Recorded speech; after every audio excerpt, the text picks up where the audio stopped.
பார்த்திபன் கனவு பாகம் 3 அத்தியாயம் 26 படகு நகர்ந்தது. நான் மீனாட்சி. கடந்த அத்தியாயத்துல மாரப்ப பூபதியால விக்ரமனுக்கு ஏதாவது ஆபத்து வந்துருமோன்னு பயந்த பொன்னன் விக்ரமனை கூட்டிட்டு வர்றதுக்காக வசந்தத்தீவுக்கு படகுல போனான். வசந்தத்தீவுக்கு போனதும் காவேரி கரையிலேயே விக்ரமனை சந்திச்சான். அதற்கப்புறம் என்ன நடந்தது வாங்க கதைக்குள்ள போகலாம். படகு கரையோரமாக வந்து நின்றதும் பொன்னன் கரையில் குதித்தான். விக்ரமன் தாவி ஆர்வத்துடன் பொன்னனை கட்டிக்கொண்டான். மகாராஜா, மறுபடியும் தங்களை இவ்விதம் பார்ப்பதற்கு எனக்கு கொடுத்து வைத்திருந்ததே என்று சொல்லி பொன்னன் ஆனந்த கண்ணீர் வடித்தான். விக்ரமன், பொன்னா, சமய சஞ்சீவி என்றால் நீதான். இங்கு நின்றபடியே உன்னுடைய குடிசையைத்தான் பார்த்து கொண்டிருக்கிறேன். 2-3 நாளாகவே பார்த்து கொண்டிருக்கிறேன். இன்றைக்கு உன் படகை பார்த்திராவிட்டால் நீந்தி அக்கறைக்கு வருவதற்கு முயன்றிருப்பேன். அதோ பார் பொன்னா, படகு நகர்கிறது. முதலில் அதை கட்டு என்றான். பொன்னன் ஓடிப்போய் படகை பிடித்து இழுத்து கரையோரம் இருந்த ஒரு மரத்தின் வேரில் அதை கயிற்றினால் கட்டிவிட்டு வந்தான். இருவரும் மரத்தடியில் உட்கார்ந்தார்கள். பொன்னா, அப்புறம் என்ன செய்தி சொல்லு. அந்த காட்டாற்றங்கரையில் நடந்ததெல்லாம் எனக்கு சொப்பனம் போல் தோன்றுகிறது. இன்னும் கூட நான் கனவு காண்கிறேனா அல்லது உண்மையாகவே நமது அருமை காவிரி நதிக்கரையில் இருக்கிறேனா என்று சந்தேகமாய் இருக்கிறது. நீ எப்போது என்னை பிரிந்து சென்றாய்? ஏன் பிரிந்து போனாய் என்று விக்ரமன் கேட்டான். ஐயோ மகாராஜா, நான் எவ்வளவோ பிரயத்தனம் செய்து வைத்தியனை அழைத்து கொண்டு வந்து பார்க்கும்போது உங்களை காணவில்லை. அப்போது எனக்கு எப்படி இருந்தது தெரியுமா? வைத்தியனை அழைத்து வர போனாயா? எப்போது? எல்லாம் விவரமாய் சொல்லு பொன்னா. அன்று இரவு மகேந்திர மண்டபத்தில் நாம் படுத்து கொண்டிருந்தது ஞாபகம் இருக்கிறதா மகாராஜா? ஆமாம், ஞாபகம் இருக்கிறது. ஐயோ, அதை நினைத்தாலே என்னவோ செய்கிறது பொன்னா. மறுநாள் காலையில் நாம் உறையூருக்கு கிளம்புவதென்று தீர்மானித்து கொண்டல்லவா படுத்தோம். அவ்விதமே மறுநாள் அதிகாலையில் நான் எழுந்திருந்தேன். உங்களையும் எழுப்பினேன். ஆனால் உங்களுக்கு கடும் ஜுரம் அடித்து கொண்டிருந்தது. உங்களால் நடக்க முடியவில்லை. நேரம் ஆக ஆக உங்களுக்கு ஜுரம் அதிகமாகிக் கொண்டிருந்தது. நான் என்ன தவியாய் தவித்தேன் தெரியுமா? தங்களை தனியாய் விட்டுவிட்டு போகவும் மனமில்லை. பக்கத்தில் சும்மா இருப்பதிலும் உபயோகமில்லை. கடைசியில் பல்லை கடித்துக்கொண்டு வைத்தியனை கூட்டி வர கிளம்பினேன். வைத்தியன் லேசில் கிடைத்தானா?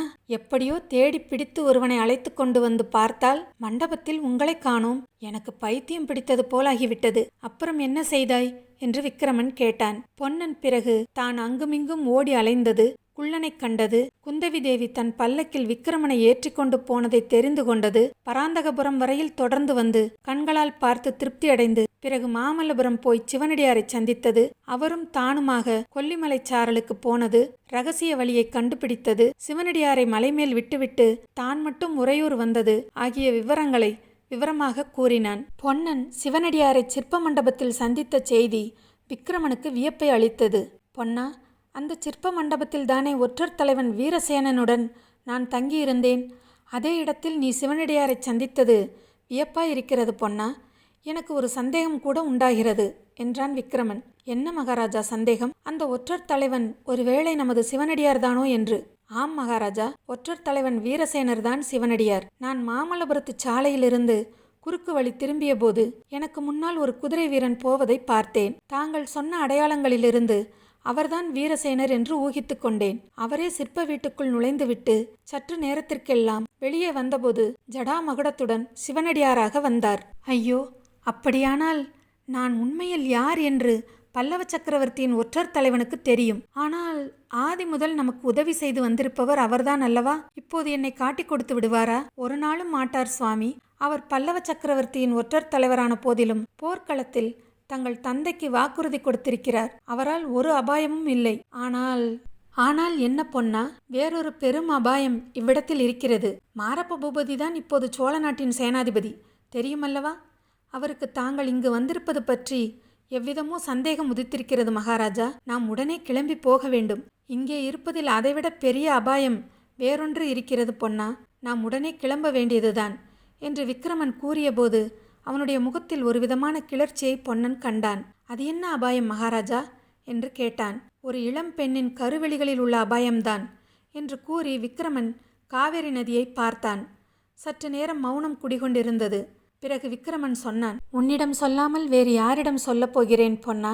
3 வருஷத்திற்கு முன்னால் என்னை இங்கிருந்து சிறைப்படுத்தி கொண்டு போன போது காஞ்சி நகரின் வீதியில் பல்லக்கில் சென்ற ஒரு பெண் என்னை பார்த்தாள். அவளே மறுபடியும் மாமல்லபுரத்தில் நான் கப்பல் ஏறிய போதும் கடற்கரையிலே நின்று என்னை கனிவுடன் பார்த்தாள். செண்பகத்தீவுக்கு போய் 3 வருஷ காலமான பிறகும் அவளை என்னால் மறக்க முடியவில்லை. அதிசயத்தை கேள் பொன்னா, அதே பெண்தான் மகேந்திர மண்டபத்தில் நான் ஜுரமடித்து கிடந்தபோது என்னை பார்த்து இங்கே எடுத்து வந்து காப்பாற்றினாள். மகாராஜா, அப்பேற்பட்ட புண்ணியவதியார்? அந்த தேவியை பார்க்க எனக்கு ஆவலாய் இருக்கிறது. பார்த்து எங்கள் மகாராஜாவை காப்பாற்றி கொடுத்ததற்காக நன்றி செலுத்த வேண்டும். பொன்னா, விஷயத்தை அறிந்தால் நன்றி என்கிற பேச்சே எடுக்க மாட்டாய். ஐயோ, அது என்ன? 3 நாளாக என் மனதில் ஒரு பெரிய போராட்டம் நடந்து வருகிறது. பொன்னா, கதைகளிலே நான் கேட்டிருக்கிறேன், காவியங்களிலே படித்திருக்கிறேன். பெண் மோகத்தினால் அழிந்தவர்களை பற்றி. அந்த கதி எனக்கும் நேர்ந்துவிடும் போல் இருக்கிறது. மேனகையின் மோகத்தினால் விஸ்வாமித்திரர் தபசை இழந்தாரல்லவா? அம்மாதிரி நானும் ஆகிவிடுவேனோ என்று பயமாயிருக்கிறது. அந்த பெண் பொன்னா அவ்வாறு என்னை அவளுடைய மோக வலைக்கு உள்ளாக்கிவிட்டாள். பொன்னன் குறுக்கிட்டு, மகாராஜா, நான் படிக்காதவன், அறியாதவன். இருந்தாலும் ஒரு விஷயம் சொல்ல விரும்புகிறேன். அனுமதி தர வேண்டும் என்றான். சொல்லு பொன்னா, உனக்கு அனுமதி வேண்டுமா? விஸ்வாமித்திர ரிஷி மேனகையினால் கெட்டதை மட்டும் சொல்கிறீர்கள். ஆனால் பெண்களால் மேன்மை அடைந்தவர்கள் இல்லையா மகாராஜா? ஏன் இல்லை? அருள்மொழி ராணியினால் பார்த்திப மகாராஜாவும் வள்ளியினால் பொன்னனும் மேன்மை அடைந்திருக்கிறார்கள். அப்படி சொல்லுங்கள். பின்னே பெண்மோகம் பொல்லாதது என்றெல்லாம் ஏன் பேசுகிறீர்கள்? கேள் பொன்னா, பெண் காதலினால் மனிதர்கள் சிலர் தேவர்களாயிருக்கிறார்கள். அவர்கள் பாக்கியசாலிகள். ஆனால் தேவர்கள் சிலர் பெண் காதலினால் தேவத்தன்மை இழந்து மனுஷர்களிலும் கேடு கெட்டவர்களாகி இருக்கிறார்கள். நான் அத்தகைய துர்பாகியன். என் உள்ளத்தை கவர்ந்து கொண்ட பெண் அத்தகையவளாயிருக்கிறாள். நான் என்னுடைய தர்மத்தையும் என்னுடைய பிரதிஞையையும் கைவிடுவதற்கு அவளுடைய காதல் தூண்டுகோலாய் இருக்கிறது. ஜுரம் குணமானதிலிருந்து எனக்கு அந்த பெண்ணின் நினைவைத் தவிர வேறு நினைவே இல்லை. அவளை பிரிந்து ஒரு நிமிஷமாவது உயிர் வாழ முடியாதென்று தோன்றுகிறது.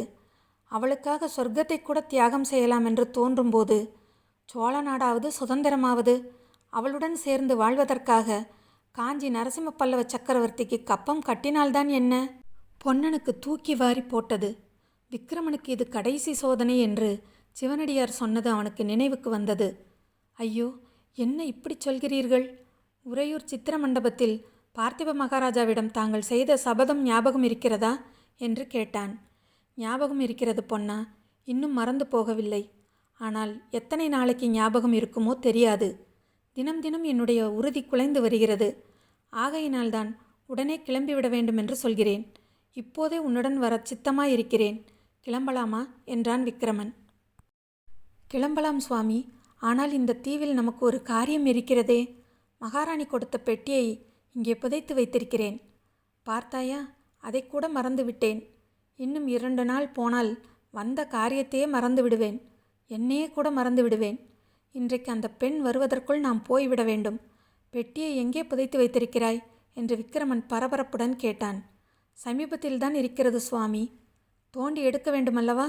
முன்ஜாகிரதையாக மண்வெட்டியும் கடப்பாரையும் கொண்டு வந்திருக்கிறேன் என்று சொல்லி பொன்னன் படகின் அடியிலிருந்து அவற்றை எடுத்து கொண்டு வந்தான். 2 பேரும் விரைவாக நடந்து அந்த அடர்ந்த மாந்தோப்புக்குள்ளே போனார்கள்.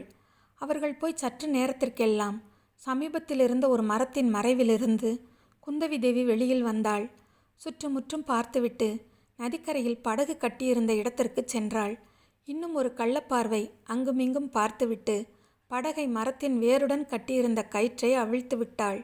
படகு மெதுவாக நகர்ந்தது. பிறகு வேகமாய் நகர்ந்தது.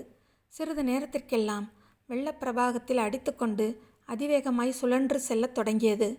அதை பார்த்து கொண்டிருந்த குந்தவியின் முகத்தில் குறுநகை பூத்தது. வசந்தத்தீவில் பொன்னன் புதைச்சி வச்ச பெட்டியில் இருந்த புதையல் என்னங்கிறது தொடர்ச்சியாக கதையை கேட்ட நேயர்கள் உங்கள் எல்லாருக்கும் தெரிஞ்சிருக்கும். அது என்னங்கிறத அடுத்து வர்ற அத்தியாயத்தில் நாம் பார்க்கலாம். இது வரைக்கும் என்னோடய சேனலை சப்ஸ்கிரைப் பண்ணவங்க எல்லாருக்கும் ரொம்ப நன்றிங்க. தொடர்ந்து கதையை கேளுங்க, சப்ஸ்கிரைப் பண்ணுங்கள், சப்போர்ட் பண்ணுங்கள். நன்றி.